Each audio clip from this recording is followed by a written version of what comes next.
Thank you for joining us tonight. We've been talking for several days now about our spiritual journey. We've talked about prayer, we've talked about Bible reading, we've talked about fasting.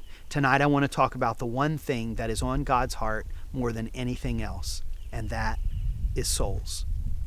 On November the 13th, 2016, there was a tongues and interpretation at our church. God used the gifts of the Spirit to speak to us, and I want to share with you what He said that night. God said, I want to pour out revival like we've never seen. God asked us to reach them, to compel them to come by our example, our word, and our deed. God said, I am at work, and you have not even started.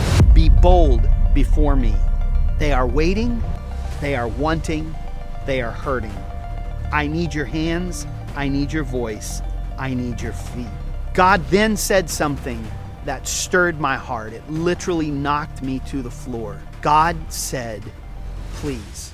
Now, maybe that just sounds like God being a gentleman. But as soon as I heard God say that, I thought, I don't remember God ever saying please in the scripture. And so over the next few hours, I searched from Genesis to Revelation, and I could not find one example of God saying please. When God asked Noah to spend his entire life building a boat and preaching to people, none of whom except his immediate family would be saved, he didn't say please. When God asked Abraham to leave his family and everything he had ever known in search of a land he had no idea where or what it was, God did not say please. When God asked the prophets to follow him, even when it often meant their death, he didn't say please. He didn't say please to his apostles.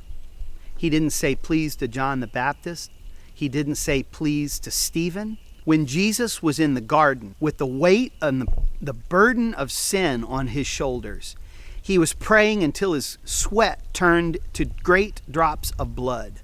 But even in that great prayer of anguish, when pleading for his own life, he didn't say please. But when God is trying to win my world, when he's trying to win my city, when he's trying to win those people in my sphere of influence, he literally has to beg me to do what he's asked me to do.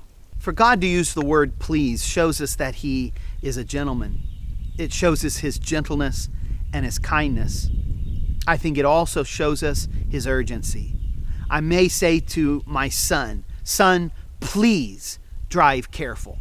But I believe it is also Jesus lowering himself to a place of entreaty because he can't get me to do what he wants me to do. Jesus looked at devils and he gave them a one-word command, go, and they immediately obey him. But Jesus has to ask me time and time and time again to reach the world around me.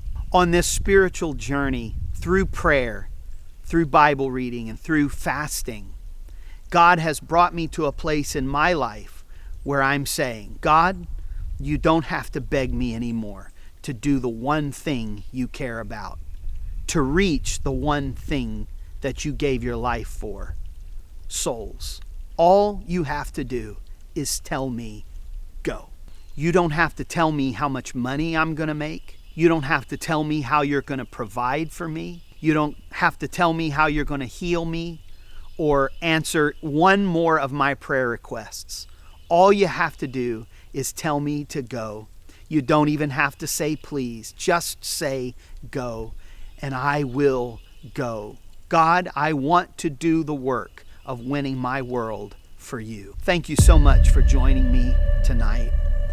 I hope that God has spoken to you the way that he spoke to me.